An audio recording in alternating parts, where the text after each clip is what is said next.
All right, Dr. Rob Zatechka, if there's ever been a team that wants to make you drink a lot of beer, if you're a Nebraska fan, you just want to, like, be drunk for the entire week. Well, I've got like no words, dude. I mean, well, there's a lot to talk about, but yeah, it's kind of turning into a broken record a little bit here. You know, you stole my thunder because broken record is probably going to be the name of this podcast when we put it up on YouTube and we put it up on Podbean and Apple Music, because that's exactly what it is. Speaking of those social media outlets, if you have not subscribed to the YouTube channel yet, if you're watching on YouTube right now, take 1 second, hit subscribe, and you'll know when Dr. Rob and I put out a new piece of content. If you're listening on Podbean, if you're listening on iTunes, if you're listening on Spotify, if you're listening on iHeartRadio, just go ahead and hit the follow button or the subscribe button so you'll know when a new episode comes out. And Rob and I we're sporting new T-shirts today. You know, we've been talking about this. We got them refined. Our good buddies at Ray Gun have produced this for us. I don't know if you can see it or not, as Rob just like totally dismantles his microphone. Owen's over there crying. It says 4th and 1 is why God created fullbacks. I liked it, which I mean, my original idea was when you go for it on 4th and 1 out of shotgun, a baby fullback dies. Yeah, that's a lot of words. And it seemed a little harsh for a T-shirt. But by the way, these are the first two made. Mike Draper, who owns Ray Gun, wanted to remind me that he had to shut down like the entire production plant to do 2 T-shirts out of their massive orders. So we have a little site up. If you go to raygunsite.com, go to the collaborations page, you'll see Doc Talk Sports.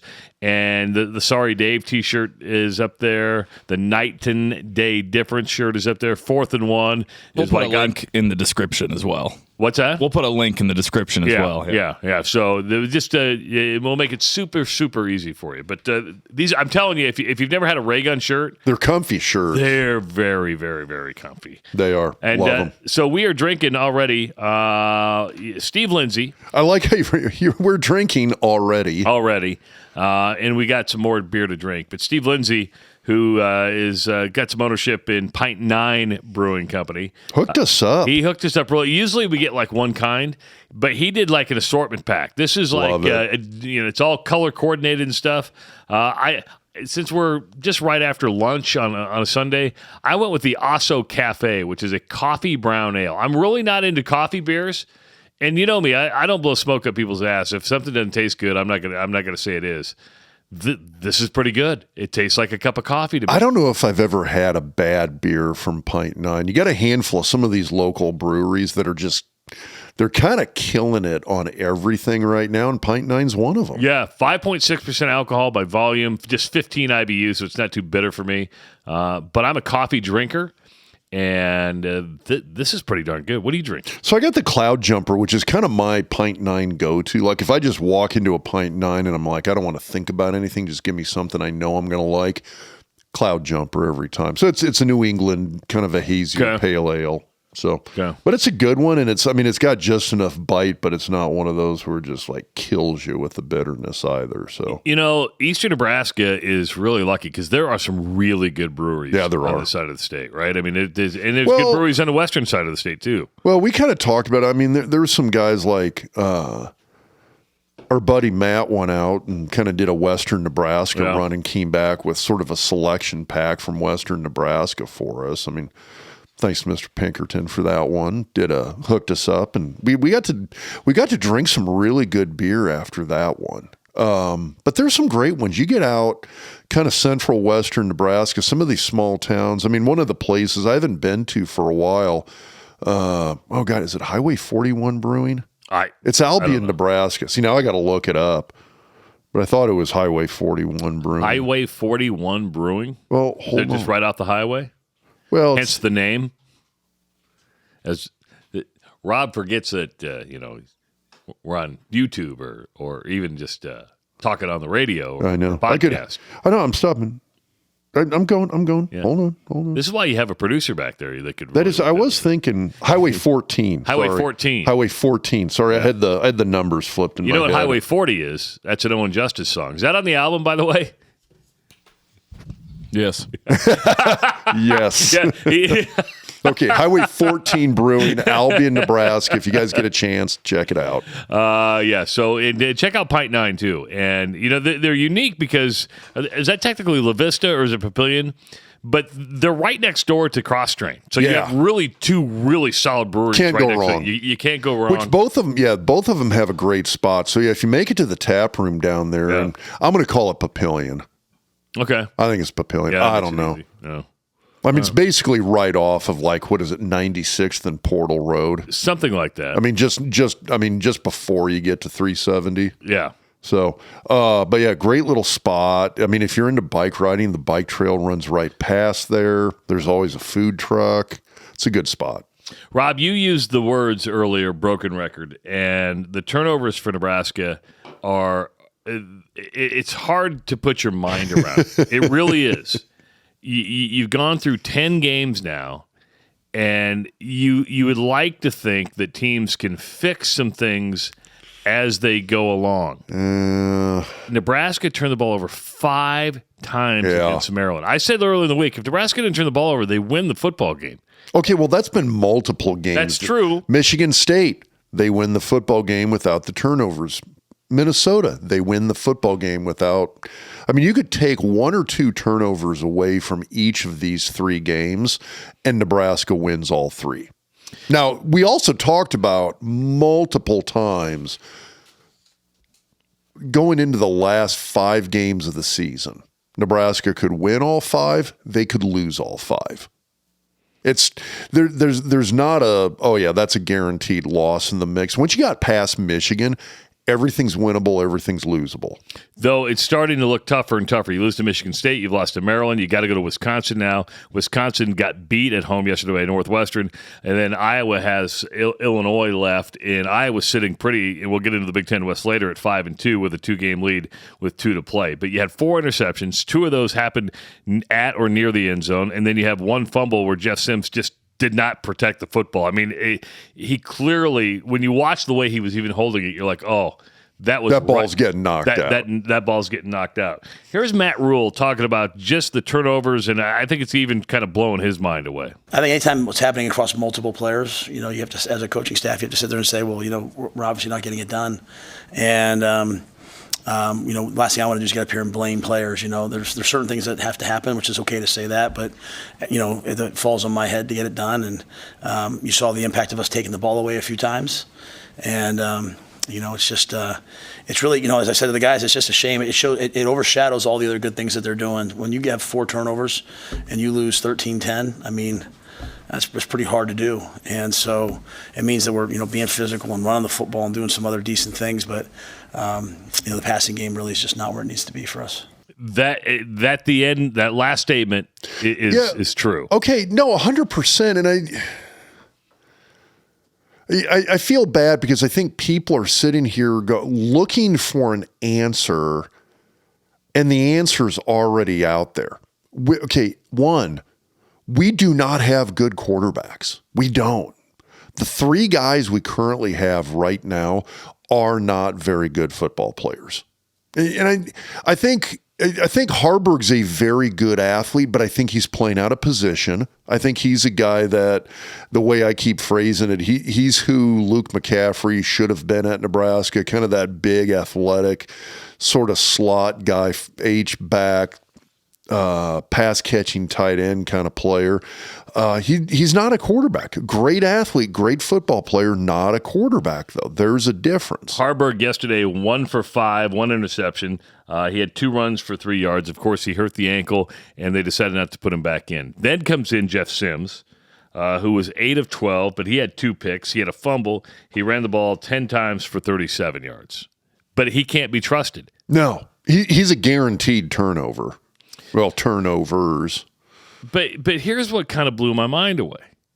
Okay, you have Harbaugh, who was cleared to come back in, but Rule thought, he just didn't look good running, and he's kind of limping on the ankle.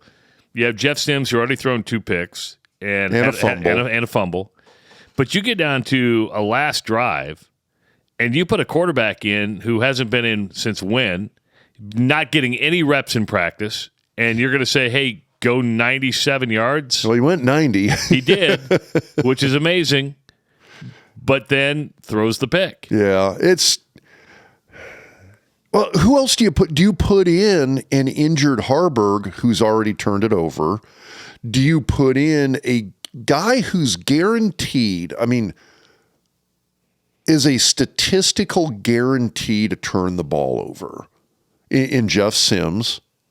We've seen Sims in that exact situation before at Minnesota. He's going to, I guess that was Anthony Grant who fumbled, but Sims is going to fumble the ball. He's going to throw a pick. It's going to happen. Do you want the ball in that guy's hands on a clutch drive? It's like, no. So that leaves you Chubba. And I think a lot of people, I'm not sure people had a big problem with them going with Chubba. Quite frankly, I think a lot of people were like, dude, just put in Chubba and see what happens. And we saw what happened. And here's Matt Rule talking about why he decided to go with 3 quarterbacks against Maryland. Yeah, I thought, obviously Heinrich went out there. We had discussed, Heinrich's been a little bit beat up lately. Like, hey, maybe we'll give Jeff a series. Heinrich came out with the ankle. They cleared him to go back in, but he was trying to run out there. He looked pretty like he was laboring. So he went with Jeff. We had 2 turnovers, really 3, but, 2. But the fumble just, as a quarterback counter, it's not there. We don't reverse field. It just, at some point, we have to just kind of execute the plays that are there. And so we don't need guys trying to make a play when it's not there. We'll just kind of say, hey, let's give Chubba a shot, And so Chubba, I thought, moved us down the field. And we were in position to, go win the game. Anytime you put the third guy in who hasn't gotten as many reps, right? Things can happen. And obviously it's not good enough when you have that many turnovers yet again. It's just the same thing over and over and over again. It has to stop at some point. But I do expect our defense to go out there and get that stop. So he hesitated, and I'm just reading into things. This is my opinion. He got to Jeff Sims, and he hesitated. He thought twice, spoke once. Yeah. What he was saying is, I can't trust him. Exactly. No, you can't. That's the thing. While I'm sitting here, and in my mind, the answer is very clear. Yeah, I think it was a perfectly fine idea to go with Purdy. I don't have a problem with that. When you look at the other 2 guys and the turnovers you've had, that Harbaugh's banged up, are you going to go with a clutch drive with a banged up guy who's been turning it over fairly frequently as of the last few games? Do you go with a guy like Jeff Sims, who is he is a statistical guarantee to turn the ball over? Or do you go with Chubba Purdy and see what happens? And they went with Chubba. And it's you look at what's creating these turnovers, and one is, we don't have a good quarterback on the roster right now. We just don't. There's not one there. The other thing that you got to look at is when you look at the go-to guys at wide receiver, I love Billy Kemp. I think he's really solid, but it's a guy who's a first year in the system transfer. He's a good wide receiver, but he's a transfer. This is his first year with this team. You've got 2 true freshmen with Jalen Lloyd and Malachi Coleman, and then you got Bullock, who's a walk-on, who I think has done outstandingly well and is and will continue to develop into being a solid football player. But then you look at like Marcus Washington and the other guys that you were expecting there to be. If you had told me at this point in the season that we'd be down to a former walk-on and 2 true freshmen amongst our top 4 wide receivers, I'd be like, okay, well, something very not right is happening on the team. And again, it's injuries, and it's a guy like Xavier Betts deciding football just isn't in his future, and he decided to walk away from the game. And now you've got a bunch of guys that are having to step up, and there's a lot of inexperience there. So when you take not great quarterbacks and you take a first year system, first year guys in their first year with these coaches, you've got a transfer you're throwing in there, you've got a bunch of true freshmen, that's going to lead to turnovers. It just is. I don't find that. But We're talking 4 or 5 a game, Rob. No, it's brutal. Now, that's where I think the question comes in on the play calling. And I think people have been questioning Satterfield's play calling. And in a lot of it, so let's say you get down to the goal line. Chuba leads them on a 90-yard drive. Okay, let's start there. Let's start on the last drive. So they get the ball on the Maryland 7. They, for the most part, run the football down the field. Chuba had a nice run. There was a couple passes in there, but they ran the football right down to the 5-yard line. You got 1st and goal at the 5. Yeah, you think you've got this. Yes. Money position right here. And so they start with a pass. Which, and I'm one of those guys. I'm kind of a classic. You get down by the goal line, try and pound it in first. And I hate doing the pass on 1st down because now you've got 2nd in that same distance. I mean, if you can, dude, you're on the 5-yard line, you get 2 yards. I mean, that's 40% closer to where you need to be. So, I mean, it's like the numbers get amplified. Okay, so I'm not a coach. I've never been a coach. I'm not really an X's and O's guy. But you tell me what I'm thinking here. You're tied at 10. It's been a defensive battle all the way. You've turned the ball over your team 4 on times the at that whole point. is a turnover machine. Yes. So you tell me we're at like the 3.5 minute mark here, right? So you tell me why you just don't run the ball 3 freaking times. Burn clock. If you get a touchdown, great. If you get a field goal, you got a defense and confidence in your defense that they're going to make a stop, which they've been doing for the most part all day. They really had. Now, the counter argument, and this has been, a lot of people have discussed this argument, is you've got a team in Maryland. And actually, the Maryland offense, yeah, that's a great beer, by the way. Yeah, that's one of my favorites also. Okay, Pint 9. You hit it out of the park with the Neon 9's Hazy India Pale Ale. Yeah, their hazy is outstanding. Wow. So sorry, pick up where you left off. No, it is. I told you that was one of my favorites also. That's a great beer, which I'm having the Union Omaha Vienna-style lager. Cool. I'm a soccer fan now. No. It's not allowed in this house. I'll kick you out because no soccer talked in this house. All right. I do like their logo, though, the Union Omaha, the owl logo. Mm-hmm. So, no, what you just said, you hit the nail on the head. If I'm the coach of this team in this situation, that's my logic. Now, I also understand the fact that coming into the game, at least when you looked at Maryland, the big fear is that you've got a guy, you've got a Tagovailoa brother here. The guy can sling it. He's got a good arm. He can run a bit. He's a solid quarterback. Maryland does have the capability to move the ball and score quickly. True. And that was what I was actually worried about. This was not the Nebraska-Maryland game I expected. I was worried that Maryland was going to come out, put up like a quick 17 points, and then Nebraska would have to try to play catch-up, which they are horrible at because, well, they can't throw the ball. I did not expect the game to be 10-10 late in the fourth quarter. And by the way, Nebraska could have made a stop. They had a pass interference on the last drive. I mean, they shot themselves in the foot defensively. Yeah, they could have. But yeah, the Maryland that I think what the coach's decision process here is they're thinking, okay, we're playing for a touchdown. We really are. We're going for the touchdown on this drive. And they went for the pass. Now, and here's the thing. If it's incomplete, it's 4th down and you line up and kick a field goal. I get it. But it's also I can't remember if it was either Bear Bryant or Stagg or one of those coaches. Might have been Lombardi had the whole line about they hated the forward pass because when you're running the ball, few bad things happen. When you throw the ball, 50% of the time, or what is it? 2 out of 3 things happen when you throw the ball. There you go. Your team catches it, it's incomplete, or the other team intercepts it. Yeah. And so the quote was something about how when you throw the ball, 3 things can happen and 2 of them are bad. And that happened. So I understand the logic, though, that you're looking at a Maryland team that at least on paper has the capability of scoring touchdowns and scoring them quickly. And you saw that happen on 2 series in this game. One was that 2-play drive where Tagovailoa had the really nice, it was like a 60-yard touchdown. 53 of or yeah, not a touchdown pass, but it had like a 53-yard pass and then followed it up with like a 17-yarder or whatever. But it was basically a 2-play drive. Both plays were passes.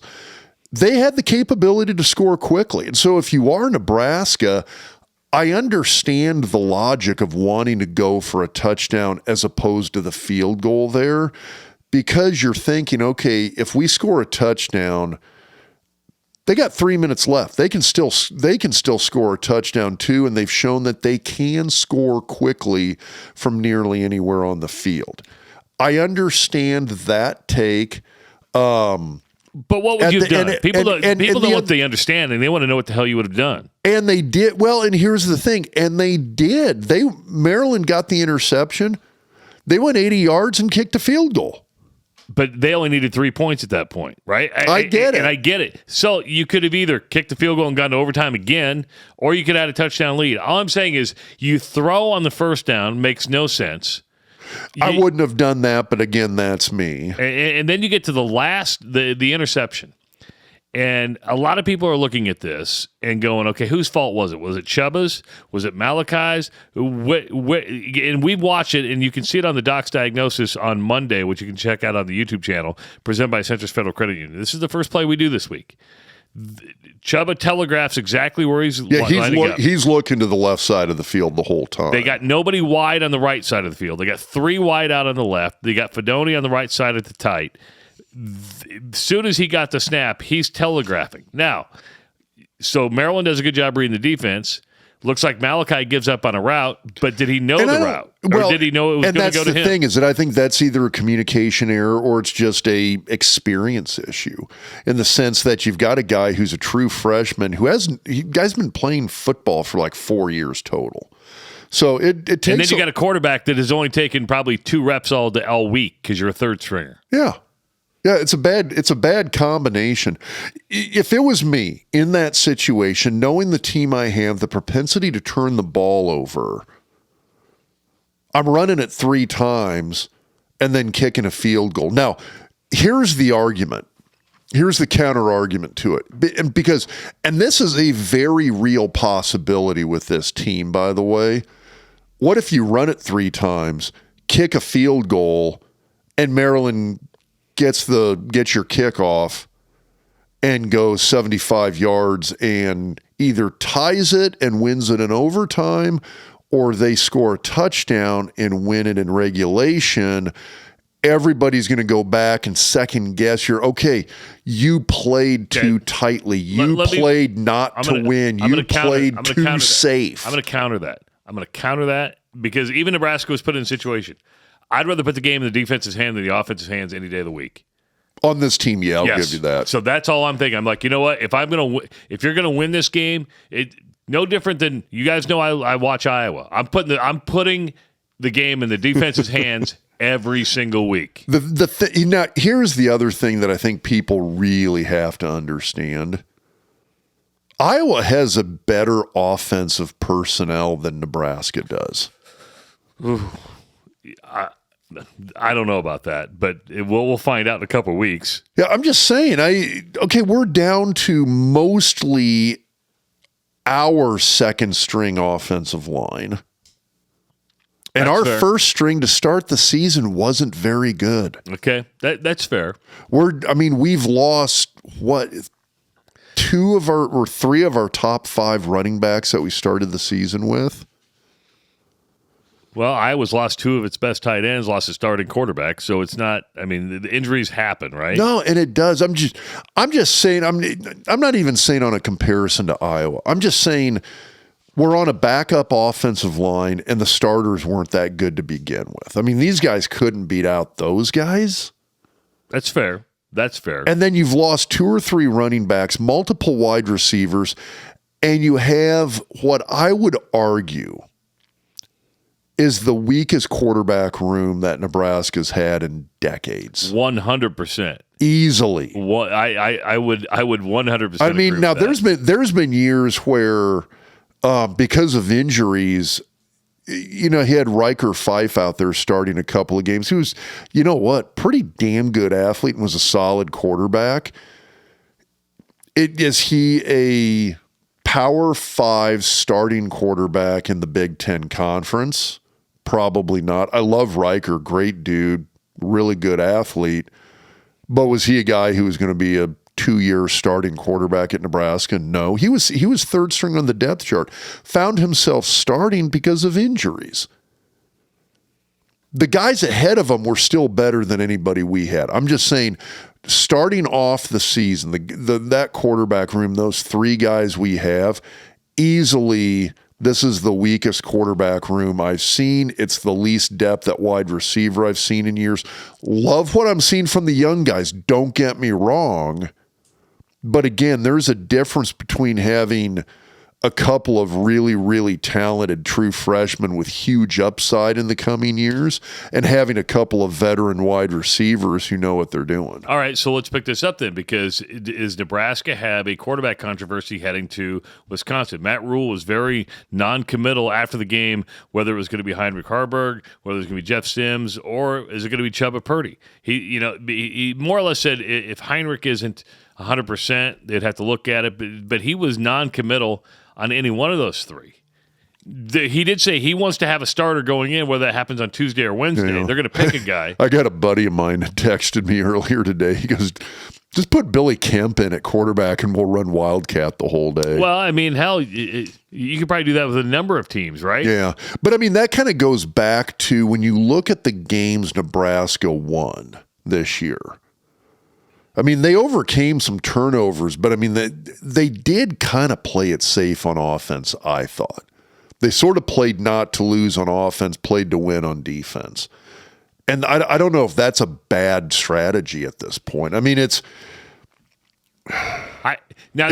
He says he's got a groin injury, and he may have to do something after the season to get it surgically fixed, but the way they played, hell, I would start Chubba. I really would. What do you got to lose? At this point, nothing. Yeah. Well, bowl eligibility, I get it. Yeah, which for this team could be huge in terms of getting that extra month of practice. I understand. A little bit extra exposure. But they're all 3 equally bad. Yes. They're not great quarterbacks.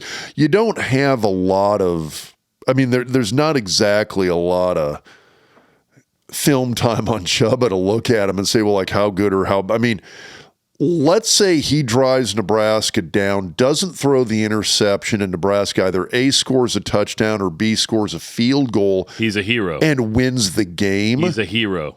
Everybody is sitting here going, we should start Chubba move. Like going next 2 games, Chubba's the starter. And everybody's saying, what took so long to get him in? Yeah.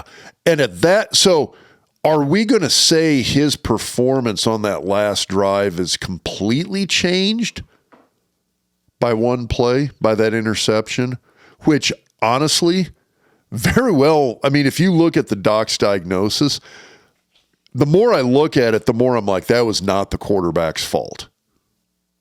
I'm with you. Yeah, I'm not saying Malachi? Yeah, I think Malachi either A, didn't understand the ball was coming to him, or B, I almost think he just didn't have enough on-field time with Chubba to know the timing of when that ball was going to appear. Like he turned around and it was almost like, oh shit, the ball's past him before he realized he was the primary receiver. Yeah. That he was the guy the ball was actually coming to. Now, it happened so fast in real time, but you're right. When you're able to slow it down and draw little lines around it like you did, it either looks like he just gave up on it, or was Kemp behind him? Yeah. Yeah, or he thought Kemp was going to get it. You keep saying he gave up on it. I don't like that verb. That's fine. It looks like it. I don't like your word. It looks like it. Dude, no. It's either A, I think he was surprised the ball was there that fast. I think the ball was past him before he realized it, or he saw/felt Kemp behind him and was like, "Oh, it's going to Billy." Okay, so that's giving up on it. So, it's no different than a center fielder. It's not giving up on it. Giving up on it is like, Yeah, screw this shit. Then make the catch. But if he's not the guy who's supposed to catch it, Kemp's standing in the end zone. Malachi's on like the 3-yard line. If Malachi catches it and gets tackled, it's a 2-yard gain, and Nebraska's on like the 1 or 2 yard line. So it's not picked off. No, exactly. It's better than an interception. I think you and I are just fighting over words. I'm not using giving up on a negative. Like he quit on the play. I think he literally just thought Kemp's got it. I'm backing off. I'm giving up on it, and hopefully the Kemp gets it. I think it's either that or he was surprised the ball was there as fast as it was. How could you be surprised? Because you haven't played with that quarterback before. Okay, I'll give that to you. You're thinking you've got about one more step, and then the ball's going to be there. And for a wide receiver on a quick route like that in a 5-yard space, one step is an eternity. So who would you start on Saturday against Wisconsin? I'd go with Chubba. I'm with you. What do you got to lose? Unless Harbaugh, like all of a sudden Tuesday's like, dude, the ankle's feeling really good. But he's been turnover prone as well. All right. Hey. So, but at this point it's one of those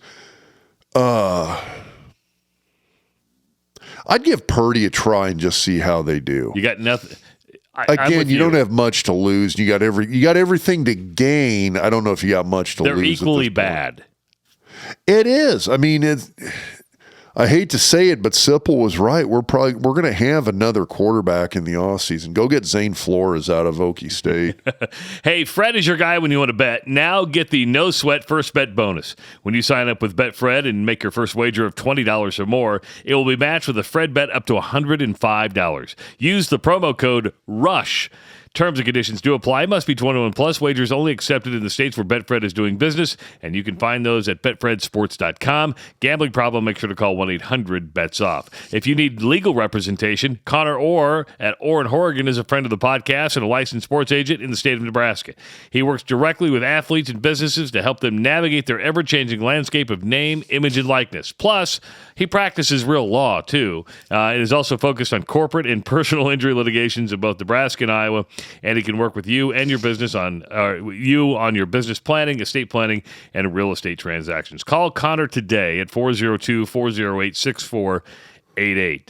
Husker Hounds, all Adidas sideline gear. And there's some pretty good-looking gear that those guys wear on the sideline. There's now 25% off through November. Antigua quarter zips for men, regularly $95 on sale for $59.99. And Christmas ornaments and Christmas tree socks, all 20% off through November. 2 locations in the Omaha area, the Superstore at 84th and Center, and out west at 171st in Lakeside Hills Plaza.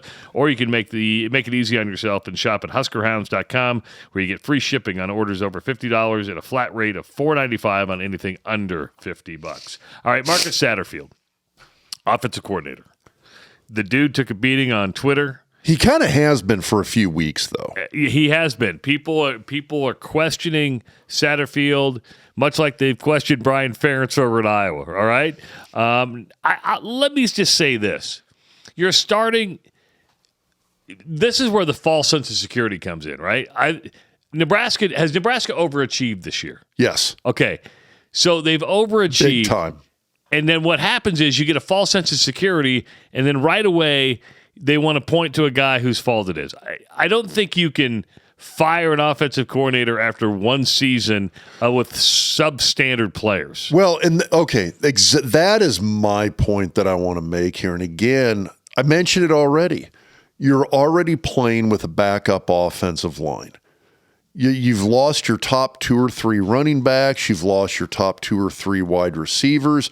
They took a gamble on Sims. I get it. I understand the whole we should have kept Casey Thompson. Okay, there was a gamble there. Rule made a calculated gamble. Casey's coming off of a shoulder injury. Who are you going to go with? He went with Sims. It didn't work. Would it have worked with Casey? Maybe not. What if Casey Thompson was our starting quarterback this year and he was just as bad and just as turnover prone? There is a reason Casey Thompson got beat out at Texas and hit the portal from Texas. I think Trey Palmer covered up a lot of flaws with Casey. Now, I think Casey was a great kid, excellent leader. I do think he's a better quarterback than anybody on Nebraska's roster currently. So don't get me wrong there. I do think he's better than what we've got. But he's got a torn ACL and he's out for the season at Florida Atlantic. Yeah, would he have torn his ACL at Nebraska, though? You don't know that. I kind of throw that one out. It's just I think Trey Palmer made him look fairly good. Guess what? We don't have a Trey Palmer on the roster anymore. We don't have a Marcus Washington on the roster. Well, he's on the roster. He's just out injured. But you don't have these guys that can make quarterbacks look better than they maybe really are. And last year, I think Trey Palmer, a lot of times, the Iowa game. I mean, hell, we needed Trey Palmer to bail us out of North Dakota last year. True. So I don't think you can even put the blame on the whole Jeff Sims versus Casey Thompson thing. We just don't have a good quarterback in the quarterback room right now. And that's why I think and coming from a guy who's dealt with an entire season of an offensive coordinator. Wait, hold on. An entire season? An entire 3 years. We're talking about a multi-year run here. Well, and here's the other thing. I compare it to the offensive line and some of the flack that Donovan Raiola's taken over the last couple of years.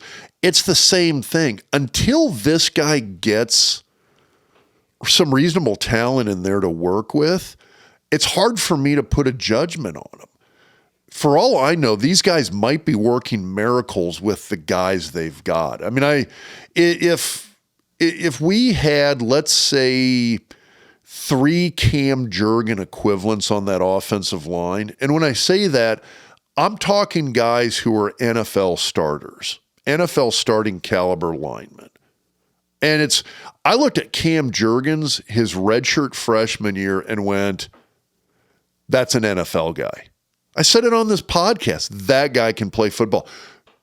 Forget the snaps over the quarterback's head. This guy is an NFL blocker.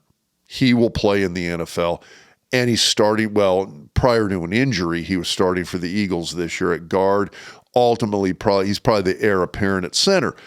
Guess what? There is not a Cam Jurgens on that offensive line. There's nobody I look at like I looked at Cam's redshirt freshman year, and the thought went through my head, that's an NFL guy. There's not a guy on that line I look at and think that. There's some guys I like. There's some guys I think are busting their ass. There's not a Cam Jurgens in that group. And until we get a few guys like that, it's hard for me to form an opinion. So if you can have 2 or 3 Cam Jurgens and they're still not performing, guess what? The coaching sucks.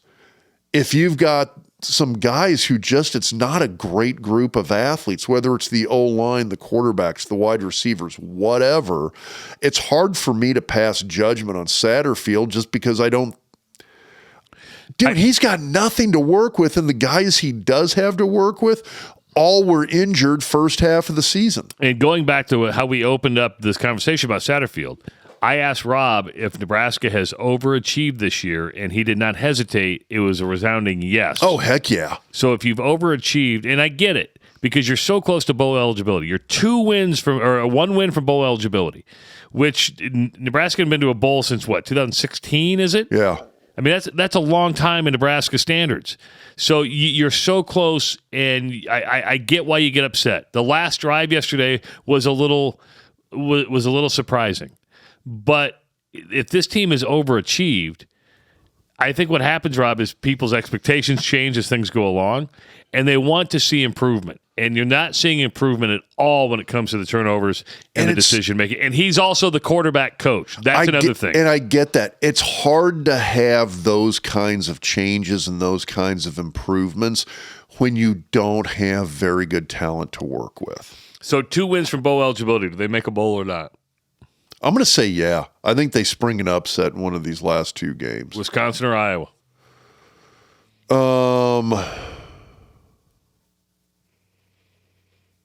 I'm going to say Wisconsin, and the reason I think that is the fact that you've got a new coach, new system up there in Madison, and I think the propensity for Wisconsin to make the same number or kinds of mistakes that Nebraska's bound to make, it evens things out a bit. You're not going to see a team like Iowa. Are they going to play great offense? Absolutely freaking not. But are they going to maybe make a few less mistakes than a team like Nebraska with a first-year coaching staff, with a bunch of backups across the board on offense? Yeah, it's just the logistics of that situation versus Iowa make me think Iowa's going to eke out a win versus Nebraska. I think it's well within possibility because that Wisconsin, they're in the exact same boat. New staff, new system. They're not playing great in that new system right now. That changes things. I could see Nebraska's, like I said, they'd be stealing a win a little bit. It'd be a bit of an upset, but I could see Nebraska doing it against Wisconsin. I mean, Wisconsin's lost 3 in a row now. Lost to Ohio State, played them tough. And I think 4 out of their last 5. Yeah, lost to Indiana. Then the surprising one was Northwestern yesterday. They got manhandled by Northwestern at home yesterday. I mean, that's... Which Northwestern... They've been like slowly getting just a little bit better as the season's They're gone one win along. from bowl eligibility. Well, the whole thing is, this leads me into my Big Ten West discussion. Only one team in the Big Ten West is bowl eligible. That's Iowa. Yeah. Everybody else not bowl eligible. Some will get there because they got to play each other and stuff like that. But the Big Ten West is just they're bad. Here's the weird thing. Iowa is at 5-2 in the Big Ten West, has a 2-game lead with 2 to play, and still could lose it. Yeah. Based off tiebreakers. Actually, that's what's amazing. It is. Yeah, that's mind-blowing to me. Well, we were talking about this a little bit before the podcast. There was a few years ago, like 2 or 3 years ago, I think the Giants went into the last month of the NFL season. God, they were like 5-9, 5-10. And we're technically not eliminated from the playoffs because the whole division, the NFC East, was so bad that year. So it's like that. I mean, it's one of those, you've got, these teams are so evenly matched in terms of how bad they are. So, and this is Nebraska probably getting Wisconsin at a bad time because Luke Fickell's going to be hearing it, right? I mean, Wisconsin has high expectations, expects to be in a bowl game, so you're playing for your bowl life at this point. So you get them at home. Iowa is now Iowa against everybody because he's so mad at the administration for firing his son that they've taken on this. I mean, think about this, Brian. They're like the quiet version of Michigan's us against the world. If you go back and watch the Big Ten Network interview with Kirk Ferentz after the game yesterday, they asked him about how he's about the team coming together. He goes, "This is the best part of my life right now, just being on the sidelines with the team. If you had to know what I was going through elsewhere," and it's like, oh wow. You just took a shot at the administration. Brian Ferentz, the offensive coordinator, doesn't wear Iowa gear on the sidelines. Every coach is... Oh, I didn't know that. Oh, yeah. All he wore was a black hoodie. No logo. No logo anywhere. Every other coach has logoed gear on. He doesn't. Sending a message. It's so you're catching these teams that are motivated at a different level, much like...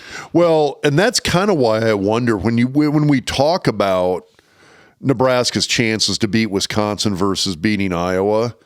Iowa's the team I'm a little more worried about right now. A couple of weeks ago I wasn't. Now I kind of am. Well, it all depends. It's interesting because if they beat Illinois on Saturday, then they've locked up Indy, and there could be a letdown there, right? I mean, just naturally, hey. Yeah, we've got the division. Yeah, we're going to the conference title game. But what could be interesting is Nebraska could beat Wisconsin, and then Iowa could lose to Illinois, and then all of a sudden you've got Nebraska and Iowa for the division title, and then Iowa wouldn't have the tiebreak over Illinois. Nebraska would. It's all confusing. It's bizarre where we're sitting at right now. It's because everybody's so bad. Thank you. 100% Everybody is correct. that bad. 100% correct. What do you think of the Jim Harbaugh situation? Of course, Jim. Let me say this. Ugh. As my microphone dude, you're breaking your microphone now. I broke mine earlier. If the Big Ten really waited till Jim Harbaugh got on the plane and was en route to Penn State to make that call. That's chicken shit. Had you not heard that? No, I did. Although I thought everything came out prior to them actually. Who knows? It's just a lot of people are saying that's what it was. Listen, we've talked on here before. I'm not going to hold back. I don't care that they change. It's not worth it. I guess so here's my take is like it's the more you hear about it, is it sorted? Were they cheating? Were they breaking the rules? Yes, absolutely. My question would be, okay, everybody's trying to steal signals. They were just doing it a couple of weeks in advance of everybody with advanced scouting. But the weird part about this, Rob, is that it's not a Big Ten investigation. The Big Ten has not investigated it. They haven't allowed for due process under the NCAA rules. You tell me if you think I'm wrong here. And Nebraska's fairly new to the Big Ten in the grand scheme of things.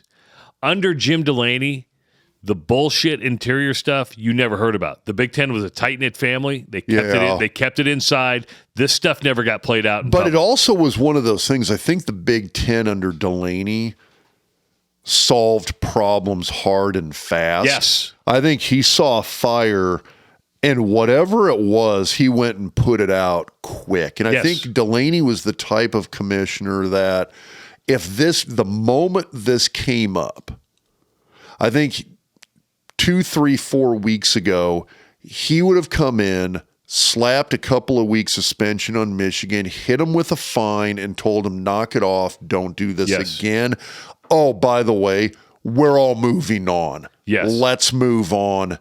Done. This has been a prolonged joke, and Tom Petitti has failed here. Has failed. Yeah. Delaney just would have never let this happen because he cared more about the reputation of the league. Yeah. He would have done something now, and it's one of those things. Michigan could have sat there and said, okay, you don't have real hardcore proof, and Delaney would have basically said, like, listen, there's enough smoke for there to be a fire. We got photos of your guy Connor on the sideline at, what was it, the Central Michigan game? Yeah. Here's the deal. We're hitting you with kind of a stiff fine, but guess what? $1 million to I don't know if you saw this. We were looking this up on Twitter in relation to the Texas A&M firing with Jimbo Fisher, but $76 million. So do you know what Texas A&M's total annual budget is? That's the university-wide. I saw you put this $3.5 billion. Yeah, and I'm like, oh my God, that's huge. Then I went and looked it up because it's a public institution. You can pull this. They've got it right on their website. You can pull up Nebraska's budget and how like a complete itemization and breakdown of it. Nebraska's annual budget for 2024, $3.3 billion. Billion. So anyway, I'm looking at this and I'm like, okay, $76 million, that's a lot. Wait, $3.5 billion? Now that's for the university, not athletic. And I get it. And here's the thing though. A&M does tend to keep their athletic budget separate from the university budget. They don't pull from the university and vice versa.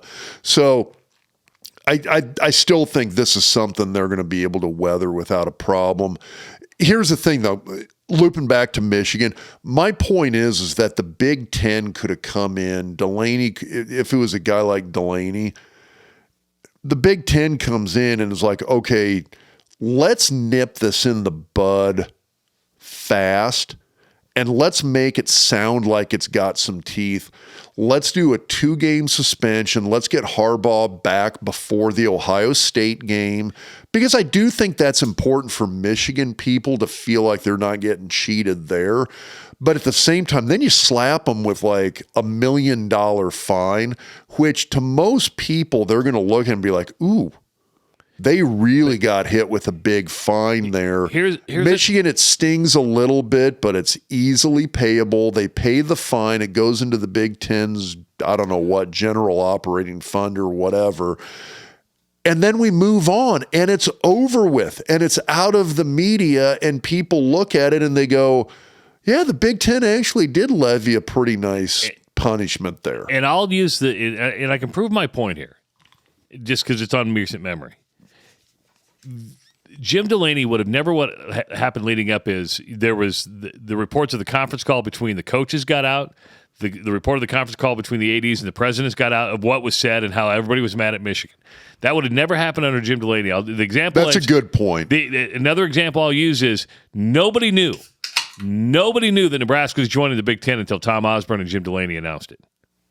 Yeah. I mean, they kept that as quiet as could be. The dude was masterful at keeping things quiet within the family, made the Big Ten look like this just one big. And we know there's dysfunction. We know teams aren't going to get along in schools and programs, but they kept it in-house. They just said, don't air your dirty laundry outside. Keep the reputation intact. The conference itself is bigger than the individual aspect. Everybody knows that Michigan and Ohio State are the crown jewel of the Big Ten. They know exactly. I worry here, Rob. You've poked the wrong bear. If Delaney would have done it, I'm just saying Michigan will look to get even.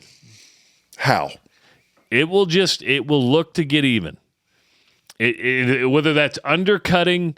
Listen, if that's undercutting Petiti at a commissioner level, whether that's doing something to Ohio State. I'm just saying, I guess we've known coaches who have been vindictive in the past and got even. No, yep, I get that. I get that. So I guess my question here would be that here's what I find interesting about this. Is how does the internal politics at the University of Michigan ultimately, how is that going to ultimately affect it? Because you have some ivory tower academicians at Michigan who truly sit there and go, we are like, you know what? I know Michigan people. I'm a Michigan State guy, so I know Michigan people. Yeah. Michigan people do not regard themselves as the Harvard of the West. They regard Harvard as the Michigan of the East. Yes. That's how Michigan thinks about themselves. They believe they're the only institution of greatness, athletically, academically, everything in the United States. But academically, it is huge there. And academically, the institution, once you get outside the athletic department at Michigan, the academic institution is looking at this with a great deal of disdain, and they are not happy with the way Michigan themselves has handled this situation. So here's my question. What happens when the University of Michigan comes in after the season ends, whether they win a national title or not, and they look at Harbaugh and say, we need to make a change? And Harbaugh says, I'm fucking tired of dealing with the politics. I'm going to go coach the Bears. I'm going to go back to the NFL where there's politics, but it's the classic. You're only as good as your record says you are. It's Bill Parcells politics. Let me say this. Michigan fans, how soon you forget, especially how Brady Hoke, Rich Rodriguez, guys that could not beat Ohio State, and you became upset about it. You assholes drove a national title-winning car. I'm thinking Lloyd Carr. So you drove a title-winning car. You drove a national title-winning coach in Lloyd Carr out of the place there. Now, granted, was he maybe getting a little past his prime? Regardless, great coach. You drove him out of town. And you weren't the same until you got Harbaugh. Until you got Harbaugh. And guess what? He's got you. I mean, granted, it's 2 years, but he's consistently turned you into that playoff team. You're that team out of the Big Ten who's going to go to the playoffs here most years because of Harbaugh. Absolutely. And if he leaves, watch a lot of those players enter the transfer portal next year, unless you get a coach in there that they like, respect, and they think they can play for. You brought up Jimbo Fisher. Texas A&M, after they beat Mississippi State like a drum, fires Jimbo Fisher. He gets $76 million payout. And I didn't see all the terms of this. Is he coaching through the end of the season? He's done. He's done. $76 million payout, which is by far more than doubles the largest payout in college football history, is what's wrong with college athletics. So $76 million. Remember when we had, which again, for the love of God, people, go listen to the Joe Moglia podcasts we've done. Remember talking to Mowgli, and Mowgli's thing was always like, get the money thing worked out first. And oh, by the way, you don't do these massive after-the-fact buyouts. It's like, figure out the money, you pay the guy that. You're paying these people the majority of their money after you fire them. And Mowgli made the point, he goes, you don't see that in the business world.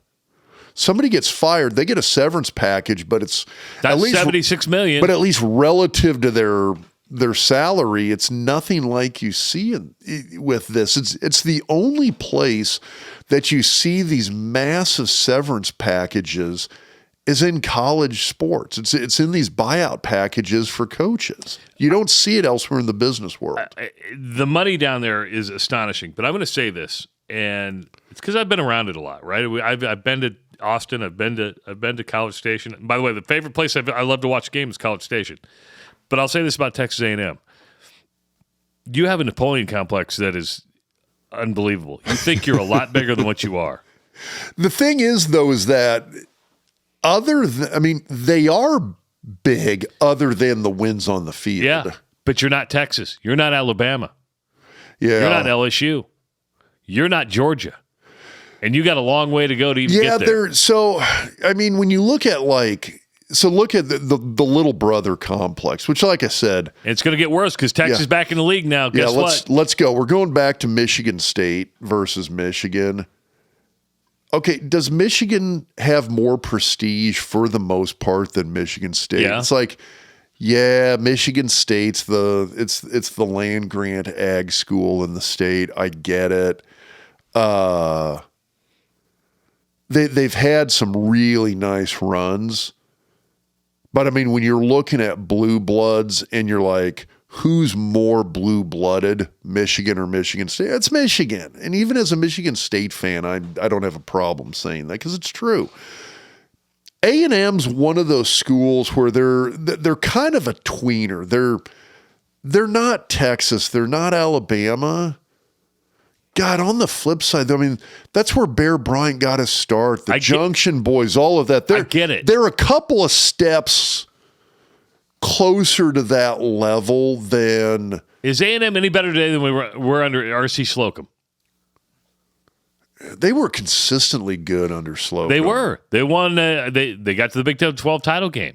Yeah, Slocum, I believe they won one, right? They beat. Didn't they beat Kansas State one year in the Big 12 title game? Yeah, I mean, guys like Jackie Sherrill and R.C. Slocum won really consistently there. So, it's like they've had some really good runs here. They're one of those schools that, you know what? They kind of remind me of Nebraska over the last 20 years because you look at them and you go, you've got alumni that wants to see them win. They've got some tradition. They got some history. They've got the infrastructure. They definitely have the money. Okay, is that a job that somebody wants that you can get a really big name? Jimbo Fisher is a big name, but do you look at that now going, that was a bad hire from the get-go. It didn't make any sense. I agree. When they brought him in because he won that title in, 2013 at Florida State. Had a couple of years where it was some weird stuff. Just his management of the program at Florida State, I think, was really, really lacking. And there was some disarray in the program. And instead of trying to right the ship, he jumped. He got the hell out of Dodge. And Florida State went through about for them it was horrible, but it was like a 6 or 7 year run of mediocrity. He's and never now finished higher than 16th in the poll at Texas A&M. Yeah. For the money that they paid him. Yeah, the return on investment was there. And now you got to pay him $76 million. Yeah, to go away. Can you imagine going to your donor and say, hey, we need $76 million? And here's the thing. They got it. They got it. And that's the thing. You don't make an in-season move like this unless you have the money. Now, it's going to get paid out over time. It's not all lump sum, although I think they said... I think he gets a pretty good chunk of it. He does. So you're looking at, it's like for him and his staff, it's going to be what I thought I read $30 million up front. So now, and the $76 million, when you include his staff and some other, there's legal wrangling and a few other things that got to get taken care of. They're saying it's not a $76 million buyout. They said at the end of the day, it's going to be probably closer to $100 million to pay everybody off. So the total cost is going to approach $100 million. That's what I read earlier today. But $30 million of that comes almost immediately. So almost a third of that $100 million is going out damn near immediately. So when I say they had the money, they had the $30 million. They probably had close to 50 right up front. And they're not going to have a problem getting the other 50 over the next few years. They're going to find out how popular are ESPN, because everybody's got to throw darts at names. If they're already saying Oregon's Dan Lanning, who is from the Kansas City area, then you got Washington's Kalen DeBoer already being rumored for the job. But let's back up. Those two schools are not going to the Big Ten. You don't have to bolt the Pac-12. The money's going to be different for those two schools. Yeah, see, that's the thing now. That's where the interesting dynamic comes in, because we talked about Kalen DeBoer and Washington like 2 or 3 podcasts ago, and kind of the point with it is he had a destination job. Well, guess what? When they go to the Big Ten, it is now. Yeah. You're not the Pac-12 anymore. You're Big Ten. And Oregon, this is going to same thing for Lanning. Oregon has a bigger brand than Texas A&M. Not more money, but you do have Phil Knight money. So that's pretty good money. It's pretty good money. And you're going into the Big Ten. You're going to be playing. You're still going to play Washington. You're still going to play USC. Still going to play UCLA. Oh, by the way, you're going to be playing Michigan. You play Ohio State. Yeah. You're going to play Penn State. Are you going to a better league? Yeah, it's sort of one of those. If you're a Dan Lanning or a Kalen DeBoer, and you've got the whole West Coast, by the way, to recruit. Oh, yeah. Why would you leave that? If you're USC or UCLA and you're a coach at those two schools, why would you leave now? Like, I look at, and the other thing that comes into play here is fit. It looks like DeBoer's a good fit at Washington. Yeah. It looks like Lanning's a good fit at Oregon. If I'm those guys and the fit is there, dude, do you really want to leave? Fit's huge, and I think, dude, it's something that I think's really, really underrated when it comes to these coaches and these coaching jobs. It's just, I think it gets underrated by far in my book, and I don't see why those guys, even if the money's better, because I understand it. I can see, okay, like, well, A&M, well, shit, they're handing out $75 million buyouts. Why would you not want to go there as a coach? But on the flip side, would you want to go there and deal with the stress and the anxiety and the pressure when you're at a school like Oregon or Washington and you're already a multimillionaire? And you're adored and you really can't do anything wrong at this point. Exactly. I will say this. If you want a better reason why student athletes should be paid, and we're talking across the board now, if you can afford to pay a coach out of $76 million, student athletes deserve a piece of that pie. My tune has changed so much on this. Listen, the money always hasn't been like this, so I get why you couldn't always afford to pay. The money is so sick right now at these Power 5 schools. I sat on an NC2A committee for a year back in 93, 94. I saw the dollars back then, and the dollars back then said you should be paying the student athletes. Yeah. Now, it wasn't an astronomical amount. Yeah, it wasn't $100,000 a year, but we could have put in a 16-team playoff, and the playoff revenue alone, the television revenue for a 16-team playoff back in the early to mid 1990s would have paid every single NC2A athlete, and I'm talking women's tennis, men's golf, and that's down to basketball, Division III, soccer, all divisions, D2, D3, FCS, about $5,000 a year. Which that's cost of living now, but whatever that looks Yeah. like. You mentioned D2. I didn't let you change clothes, and I apologize for that. But you come with your Viking hat and your Viking quarter zip and the Augustana Vikings D2 playoff bound, Northern Sun outright conference champions. It was a nice weekend. Yeah, so they went in. They smoked Bemidji 38-19, which it was a close game. Bemidji was number 12 in the country, right? 12 in the country. So Augie's got. I'm kind of a little bummed about where they keep ranking Augustana, and they also do regional rankings. So D2 football, and I could be wrong on some of my facts here, the way they work the playoffs is you've got 4 regions in the country, and each region gets, I think it's 7, the top 7 teams in the region go to the playoffs every year. So that's a 28-team playoff, and we're sitting around bitching and moaning about, 4 is enough. I can't believe we're going to 8 and 12, and just ridiculous. I'm like, dude, what FCS does what? 24 or 26. So they do 20-something. D2 does 28. I think NAIA does freaking 32 teams, for God's sakes. But anyway, yeah. So we'll find out at 5 p.m. today on Sunday where it'll be at and who they'll have. Greater chance than not that they'll be hosting. So you'll be back in Sioux Falls next week? Most likely. Nice. I always love the beer pictures you send me or just hanging out. It's such a good spot. And they got a nice beer garden there at the stadium. Who would have thought the coldest and crappiest weather game you would have gone to this year was not in Sioux Falls, but Wayne? It was Wayne. Yeah. Oh God, it was brutal. It was sunny and 58 degrees. And next Saturday forecast, Sioux Falls, South Dakota. It's 62 degrees and sunny. Damn. It's going to be beautiful. You want some questions and comments from listeners and viewers? I love questions. Owen's been really quiet today. Have you noticed that? He's just been hiding back there. He's in the back there newsroom. napping. Yeah, God, what are you napping for back there, man? I've been quietly listening and doing my little work back here. Okay. I've been a little verbose this podcast, I will say. Sorry. All right, start us off with some questions and comments. Okay, this first question comes from Mark in Atlantic, Iowa. Is it unreasonable to abandon the passing game or limit attempts to less than 10? We'd eliminate interceptions. So this question got asked by a number of people on Twitter as well, too. And I mean, somebody had even put out their little chart breakdown of hey, when Nebraska 11 passes or less, they win. In the last 2 games, they've had 21 and then 28 attempts, and they've lost.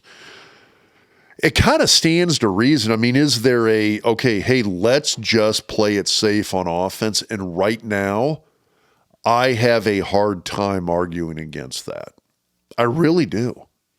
Just run the damn ball. Just run it. I mean, when Oklahoma was running the wishbone, how many times did it throw a game? 5, 6, 7? Well, they'd throw it like it's the old Brian Bosworth joke. They'd throw it 5 times. 3 of them were to Keith Jackson. He'd catch all 3, score twice, and then bitch and moan about not having a chance at the Heisman. So there's some truth to that.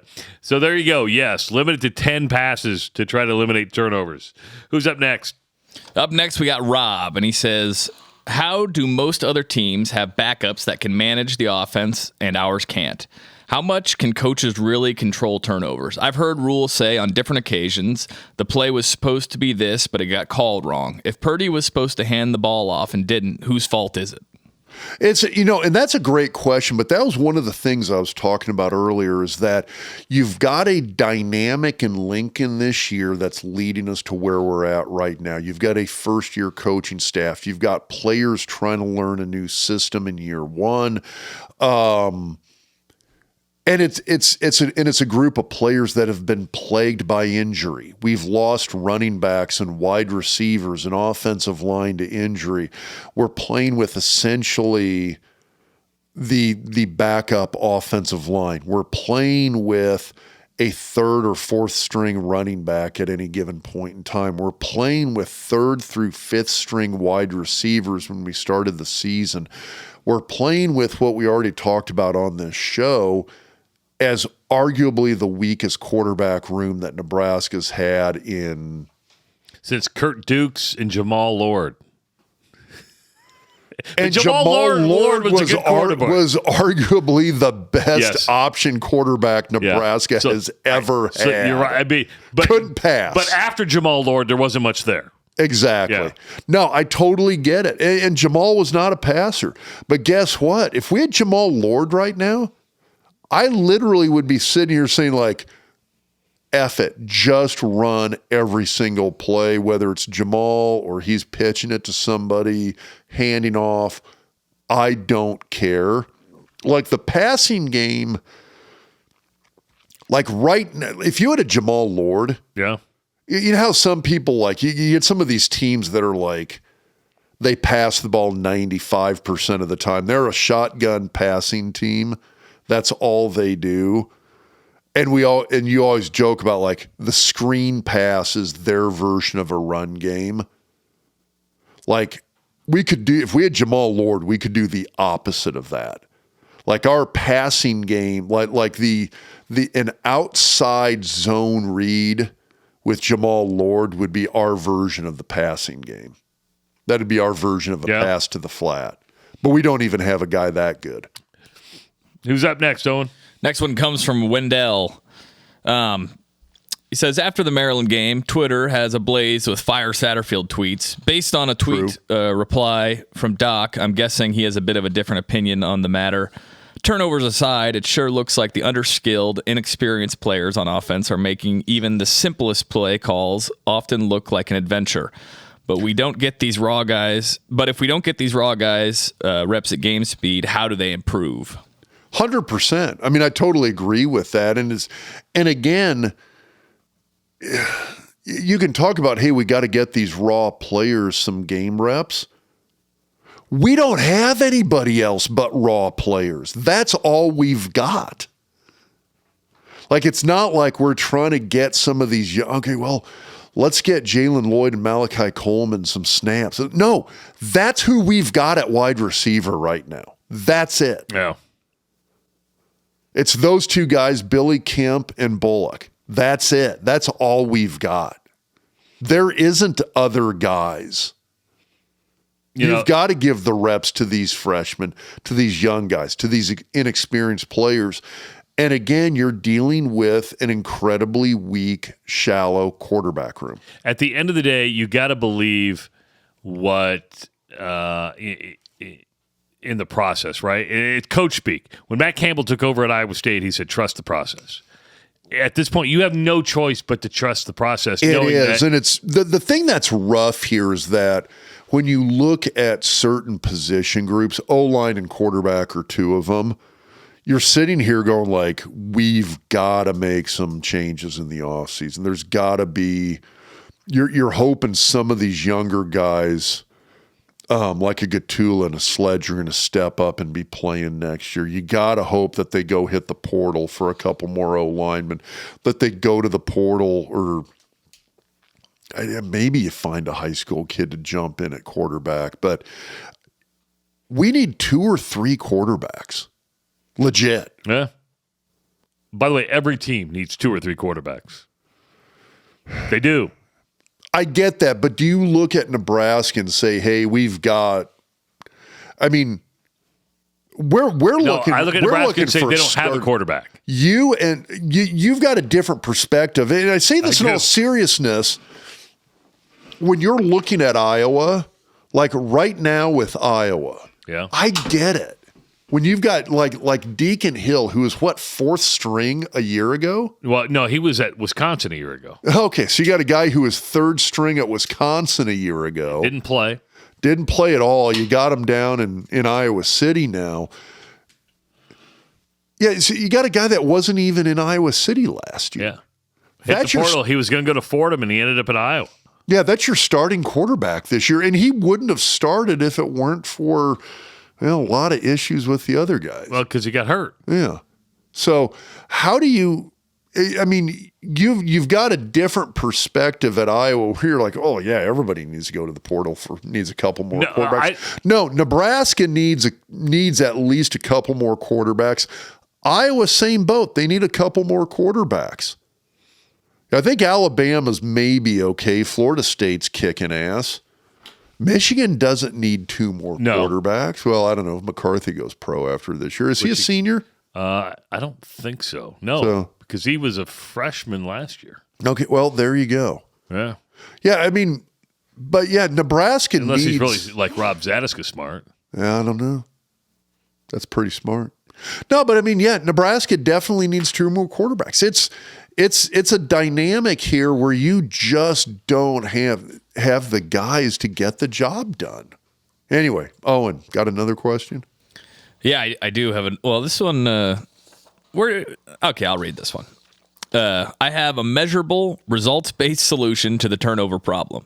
Similar to the turnover chain, but the inverse. Anyone who commits an offensive turnover goes to the sideline, and Tristan Alvano gets a free swing at their groin. The term ball security takes on a whole new meaning at that point. I'll take my $1.5 million a year now. Thanks.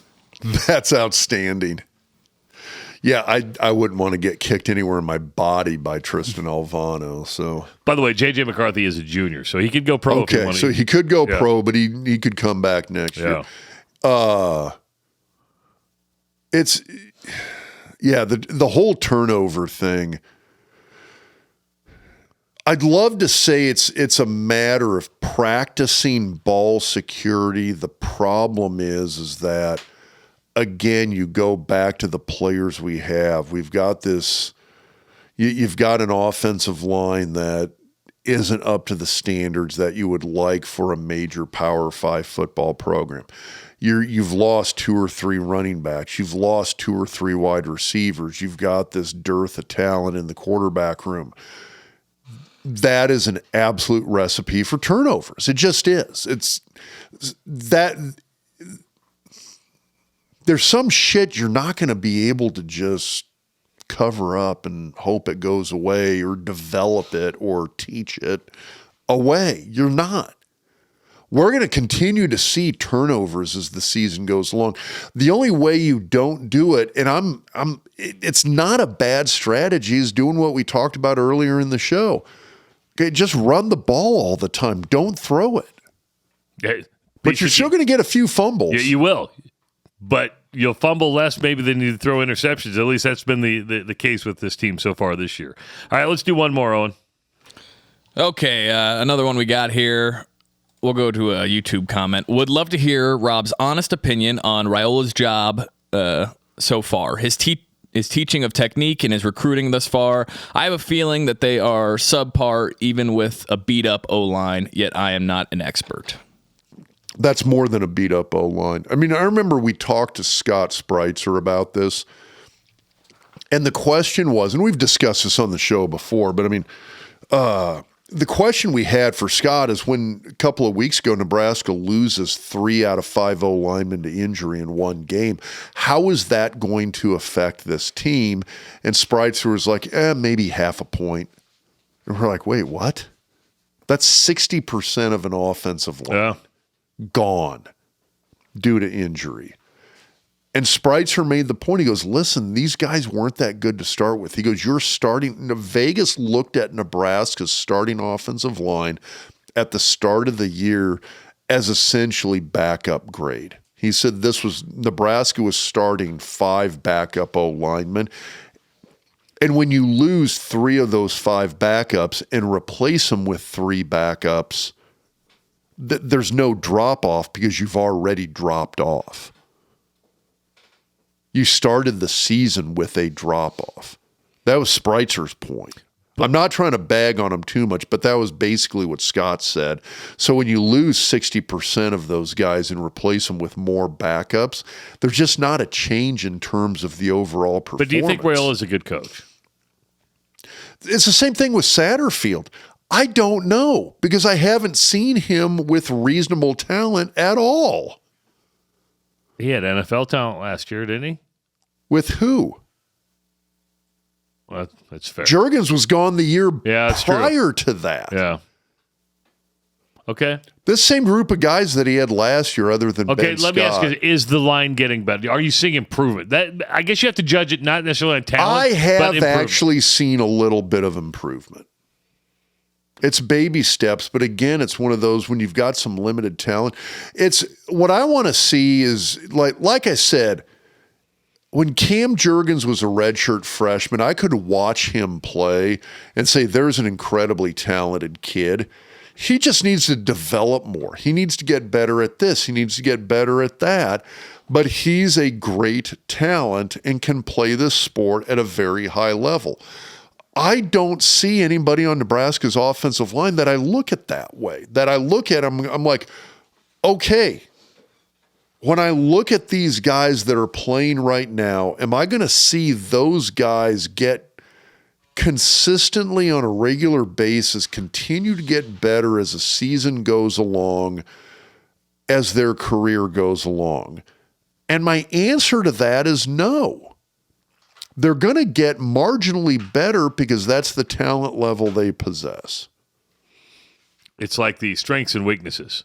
You can only improve your strengths. You can improve your strengths exponentially, but you can't improve your weaknesses. And if you're more weakness than anything, you're not going to improve that much. Yeah, so you need guys exactly. to have more talent is what you're saying. Exactly. It's just, these guys, I think, have, and that's the thing where I look at this and and there's two schools of thought here. And one is like, God, Raiola's not a good offensive line coach.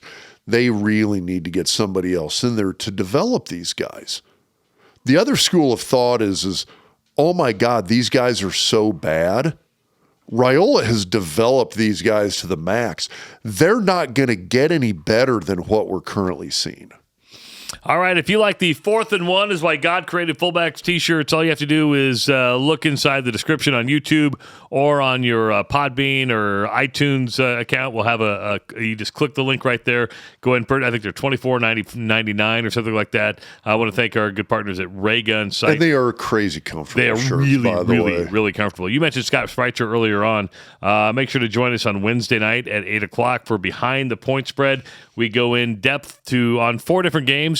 This week, we're going to do Kansas State. We're going to do Iowa State, Texas. Oh, we got the Illinois, what's Iowa. The Kansas K-State game called? What is that, Owen? Do you remember? We used to call it the toilet bowl when Yeah. I was in college, but that might be basketball. What I'm thinking, I remember something being called the Sunflower Showdown, but that might be basketball. I can't remember. I mean, he only went to KU, but you'd expect, but he didn't graduate, so we won't hold that against him. Go Jayhawks.